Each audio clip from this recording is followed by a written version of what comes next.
Graça e paz. É com muita satisfação que estamos juntos para mais uma meditação no Horas Sagradas. Este é um momento reservado por mim e por você e oferecido a Deus, onde aprenderemos um pouco mais da sua palavra. E hoje meditaremos no tema Jesus Salvador. No Evangelho de João, no capítulo 3, nos versos 17 a 21. Leremos: Pois Deus enviou o seu Filho ao mundo, não para condenar o mundo, mas para que este fosse salvo por meio dele. Quem nele crer não é condenado, mas quem não crê já está condenado, por não crer no nome do Filho unigênito de Deus. Este é o julgamento. A luz veio ao mundo, mas os homens amaram as trevas e não a luz, porque as suas obras eram más. Quem pratica o mal odeia a luz e não se aproxima da luz, temendo que as suas obras sejam manifestas. Mas quem pratica a verdade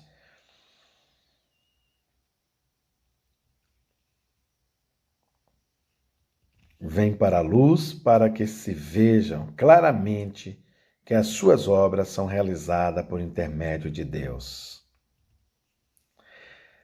Meus queridos, esse texto ele é muito esclarecedor a respeito da linda história de Deus, a história da salvação, da minha e da sua salvação. E o interessante é que o texto ele vai dizer que Deus enviou o seu Filho ao mundo, não para condenar o mundo. Observe que interessante. Deus olha de lá, contempla a mim e a você, e o desejo dele não era condenar, ele olha a situação em que nós nos encontrávamos, estado de calamidade humana, e ele pensa em nos salvar. Ele diz, não era para condenar o mundo, mas para que este fosse salvo por meio dele. A ideia, o projeto, o propósito de Deus sempre foi e é nos salvar, não é? E tem um texto que nos deixa isso muito claro. É um texto em 1 Timóteo 2, de 3 a 5. E o texto diz assim, isso é bom e agradável perante Deus, nosso Salvador, que deseja que todos os homens sejam salvos e cheguem ao conhecimento da verdade. Pois há um só Deus e um só mediador entre Deus e os homens, o homem, Cristo Jesus. Observe que esse texto vai deixar claro, queridos, que Deus ele teve um propósito desde o início de salvação e ele deseja que todos os homens sejam salvos e cheguem ao conhecimento da verdade. E Jesus Cristo ele deixa claro, eu sou a verdade. Ele disse isso para Pilatos, quando ele estava sendo julgado por Pilatos. Ele diz, eu sou a verdade. Pilatos diz, mas o que é a verdade? Você entende? Ele diz, eu sou o caminho, a verdade e a vida. Jesus Cristo está sempre confirmando esses textos aonde ele é colocado como a verdade de Deus para nós. E nós precisamos crer nisto. O verso 18, quem nele crer não é condenado. Observe que é preciso crer na história de salvação, na história de Deus, que é Jesus, que nasce, cresce e morre e ressuscita para salvar a mim e você. Mas quem não crê já está condenado. O texto vai dando algumas afirmações. Nós já estávamos antes condenados. Jesus Cristo morre para que nós venhamos, a partir da fé, crendo nele, alcançar a salvação. Mas se nós não crermos, continuaremos nas mesmas condições de antes, ou seja, condenados. E o texto diz que já está condenado porque não crê no nome do Filho unigênito de Deus. O verso 19, este é o julgamento. Há um julgamento envolvido no processo. Ele diz, a luz veio ao mundo, mas os homens amaram mais as trevas. Queridos, nós estávamos envolvidos em uma vida aqui na Terra. Quantos viveram e amaram coisas que hoje, através do conhecimento da palavra, nós sabemos que estas pessoas viveram desagradando a vontade de Deus, fazendo coisas que não estavam de acordo com os propósitos de Deus para o ser humano, que era divergente do projeto inicial lá no Éden. Mas Jesus Cristo está oferecendo a mim e a você uma nova oportunidade para nós recomeçarmos uma nova história. Uma história onde nós podemos fazer tudo diferente. Nós deixarmos de amar as trevas, amar as coisas que este mundo oferece. A palavra de Deus diz que esse mundo jaz no maligno. Quando Jesus Cristo foi levado pelo Espírito para o deserto para ser tentado, uma das coisas que o inimigo ofereceu, ele diz, tudo isto te darei se prostrares e me adorares. Então ele deve ter mostrado muitas coisas interessantes que acontecem nesta terra. Coisas que têm prendido, às vezes, a mim e a você. Que têm envolvido, que têm encantado a nós. E têm desviado as nossas mentes do foco principal, que é crer em Jesus Cristo. E muitos de nós estamos dormindo nesta vida pecaminosa, nos esquecendo do que é mais importante, que é viver para Deus. A palavra diz que nós não devemos construir tesouros aqui na terra. E em muitos momentos de nossas vidas, nós vivemos construindo tesouros aqui na terra. Às vezes economizando e guardando bens, acumulando bens, coisas que vão trazer momentos, inclusive, eu não posso negar, que bons, agradáveis, que dentro do conceito de vida humana nos traz importância, reconhecimento, mas nada disto será importante no último dia de nossas vidas. Nós estamos vivendo hoje um momento na sociedade que nós devemos repensar as nossas vidas. O que é que nós estamos fazendo aqui? Se o que nós fazemos tem importância para Deus, estamos todos recrutados nas nossas próprias casas, porque não é possível nos lançarmos àquela vida agitada que vivíamos há poucos meses atrás.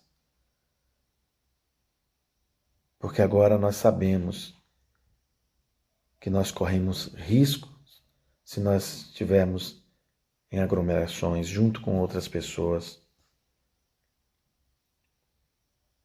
Será que vale a pena mesmo investir o nosso tempo, o nosso bem maior, a nossa vida, construindo coisas e tesouros aqui na terra?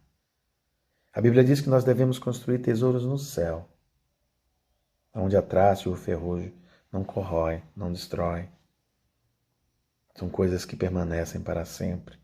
E elas estão muito mais ligadas ao ser do que ao ter. Nós estamos vivendo em uma sociedade onde o ter agrega valor ao ser. Mas essa não é a vontade de Deus. Nós precisamos primeiro ser. E buscar em primeiro lugar o reino de Deus. E as demais coisas nos serão acrescentadas dentro do próprio propósito e vontade de Deus. Então, o que nós temos amado? Quais são as nossas paixões? O que tem prendido o meu e o seu coração? O que tem sido importante? O que nós estamos valorizando mais? Nós precisamos repensar estas coisas. Quem pratica o mal odeia a luz e não se aproxima da luz, temendo que as suas obras sejam manifestas. Todas as pessoas que praticam o mal, elas têm medo da luz, elas fogem da luz. A luz é Jesus, elas fogem de Jesus. Elas não param para pensar sobre isto. Não dão atenção à palavra de Deus.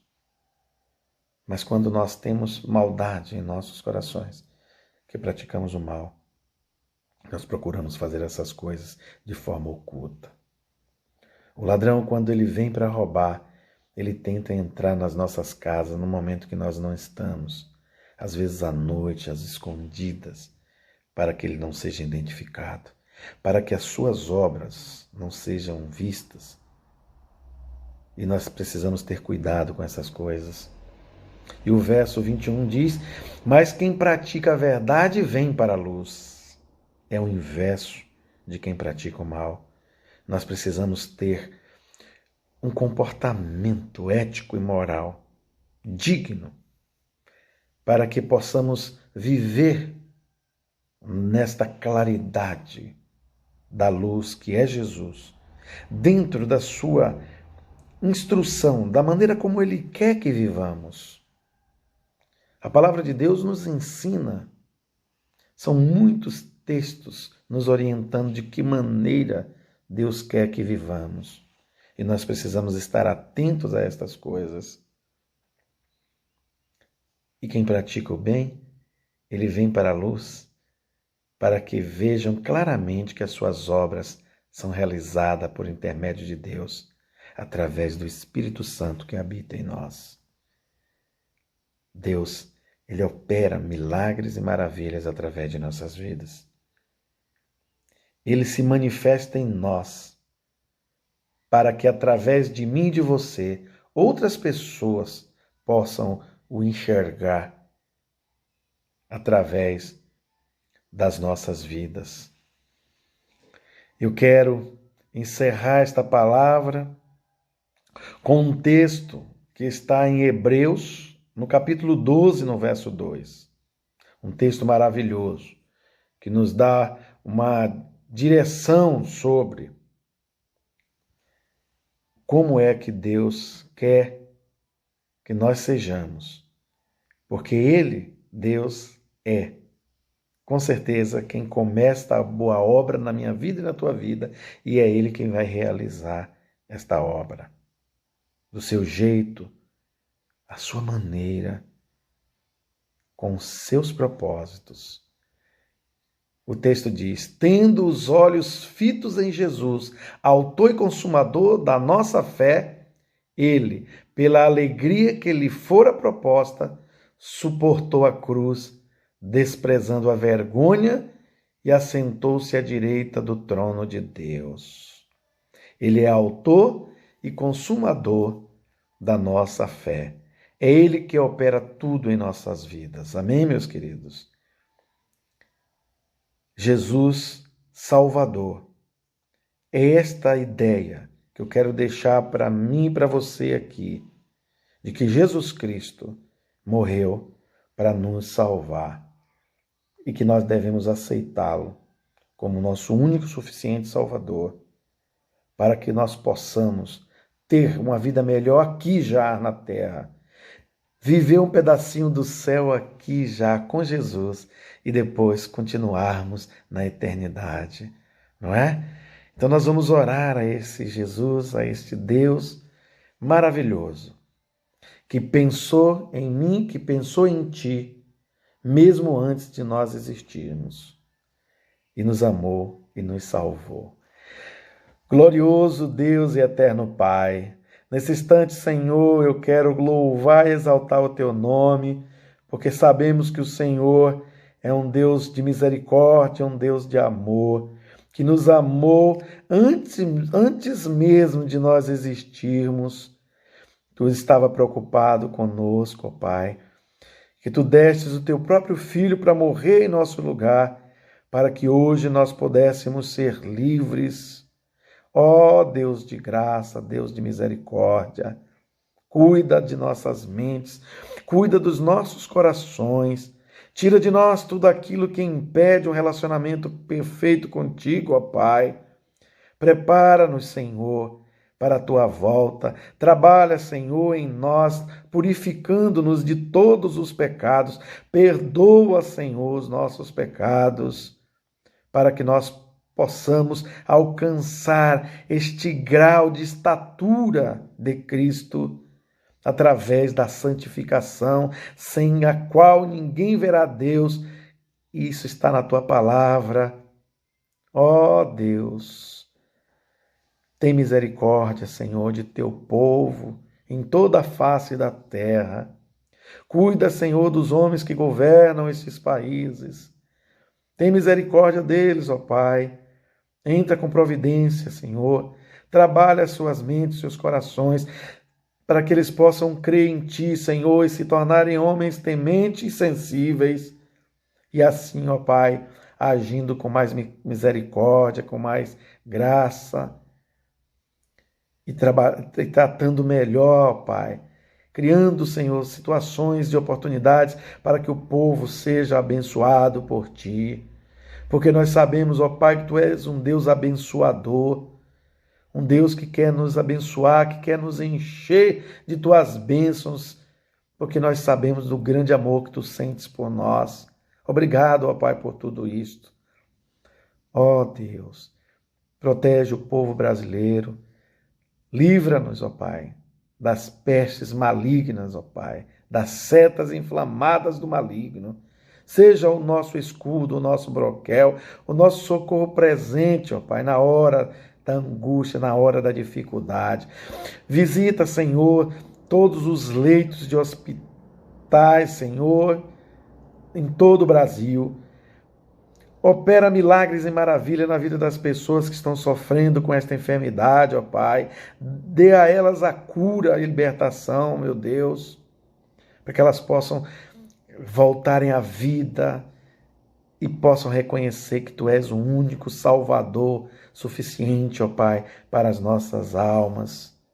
Ó Deus, tem misericórdia de nós. Supre as nossas necessidades de glória em Cristo Jesus. Nós oramos, ó Pai, gratos por tudo que Tu tens feito até aqui, por tudo que Tu ainda irás fazer, em nome do Deus Pai, do Deus Filho e do Deus Espírito Santo. Amém e amém. Eu quero deixar aqui o meu abraço fraternal para cada um de vocês e fiquem com Deus.